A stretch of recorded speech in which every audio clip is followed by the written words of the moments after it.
सबको नमस्कार। जैसा हम देख रहे हैं देश भर में कोरोना का बहुत ज़बरदस्त कहर छाया हुआ है और इस कोरोना काल में जो सबको लग रहा है कि समाधान इसका एक ही है, वो है वैक्सीन। दिल्ली सरकार ने निर्णय लिया है कि 18 साल से ऊपर की उम्र के लोगों को फ्री वैक्सीन दी जाएगी।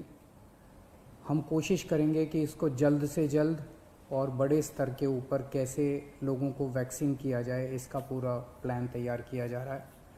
आज सुबह हम लोगों ने दिल्ली में 1,34,00,000 वैक्सीन खरीदने की मंजूरी दी है।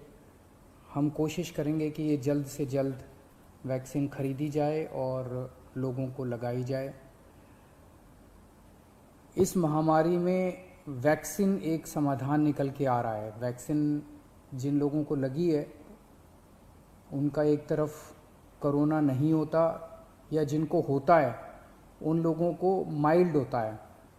उनमें से अधिकतर लोगों को अस्पताल की ज़रूरत नहीं होती, और अगर अस्पताल की ज़रूरत पड़े भी तो उनकी बीमारी सीरियस नहीं होती, ऐसा देखने में आया है। तो कोरोना एक तरह से अगर वैक्सीन सबको लग जाए तो कोरोना एक ऑर्डिनरी बीमारी की तरह हो जाएगी। अगर होगी भी तो ठीक हो जाएगी।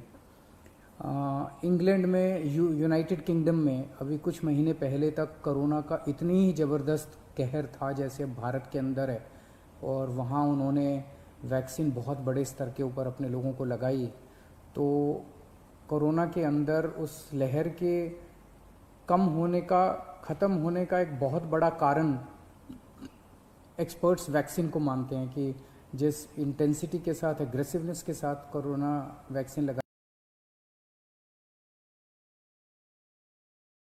गई इंग्लैंड में, उसका कोरोना की लहर को ख़त्म करने में बड़ा योगदान रहा।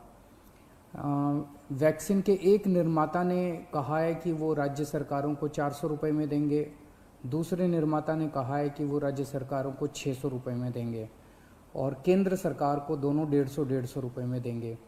मेरी उम्मीद है कि इसको एक ही प्राइस होना चाहिए, अलग अलग प्राइस नहीं होने चाहिए।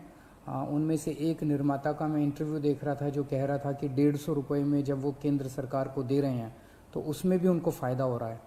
तो अगर 150 रुपये में भी उनको फ़ायदा है, उसमें नुकसान नहीं है, तो 400 रुपये में और 600 रुपये में तो बहुत ज़्यादा फ़ायदा है। ये समय ऐसा है जो कि इंसानियत को मदद करने का समय है। ये समय ऐसा है जो प्रॉफिट कमाने का समय नहीं है।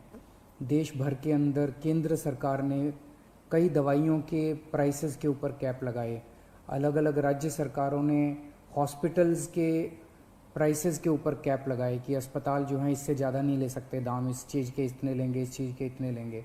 ऐसे समय में जब सारा देश मिलके कोरोना की लड़ाई लड़ रहा है, मैं समझता हूँ एक तरफ मैं वैक्सीन मैन्युफैक्चरर्स से अपील करता हूँ कि एक तरफ वो खुद भी इस प्राइस को खुद ब खुद 150 रुपये पे ले आएंगे। पूरी ज़िंदगी पड़ी है प्रॉफिट कमाने के लिए। ये टाइम, कोरोना जब महामारी इतने बड़े स्तर पे फैली हुई है, लोगों से ये प्रॉफिट कमाने का टाइम नहीं है। मैं केंद्र सरकार से भी अपील करता हूँ कि अगर ज़रूरत पड़े तो इसकी भी कैपिंग की जाए और इस प्राइस को कम किया जाए। एक बात कि 18 साल से ऊपर की उम्र पे अभी लगाया जा रहा है, लेकिन इस महामारी के दौरान हमने देखा कि हमारे 18 साल से कम उम्र के जवान और बच्चे भी इसमें बहुत ज़्यादा संक्रमित हो रहे हैं। उनमें से कुछ लोगों की मौत भी हुई है। तो उनके लिए भी अब हमें सोचने का टाइम आ गया है कि अगर यही वैक्सीन्स उनको भी लगाई जा सकती हैं, उनके लिए भी सेफ़ और इफ़ेक्टिव हैं, तो यही वैक्सीन लगाई जाएं। और अगर ये वैक्सीन्स उनको नहीं लगाई जा सकती, दूसरी वैक्सीन्स की ज़रूरत है, तो मैं उम्मीद करता हूँ कि जल्द दूसरी वैक्सीन्स भी ईजाद होंगी जो बच्चों को भी लगाई जा सकें, उनको भी सेफ़ हो और इफ़ेक्टिव हो। दिल्ली में ऑक्सीजन बेड्स बढ़ाने का इस टाइम बहुत बड़े स्तर पे हम लोग काम कर रहे हैं। अभी अभी मैं राधा स्वामी सत्संग ब्यास के वहाँ पे जो एक सेंटर बनाया गया है उसका मुआयना करके आ रहा हूँ। आज सुबह सुबह 10 बजे वो मरीजों के लिए खोल दिया गया है। लगभग 500 बेड्स शुरू किए जा रहे हैं।